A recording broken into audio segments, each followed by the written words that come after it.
আমার জন্য কিন্তু আজকে একটা খুব আনন্দের দিন। কেন জানেন?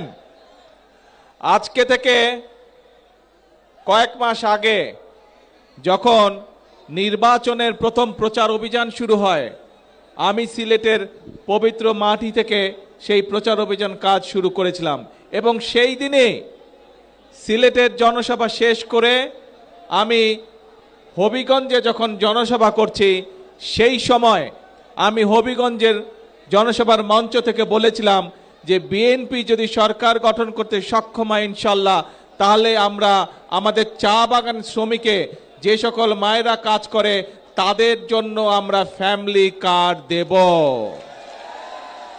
আজকে আল্লাহর কাছে আমি হাজারো শুকরিয়া জানাই, লক্ষ শুকরিয়া জানাই যে আল্লাহ আমাকে সেই তৌফিক দিয়েছেন আজকে, যে আমি আমার কথা আজকে রাখতে পেরেছি।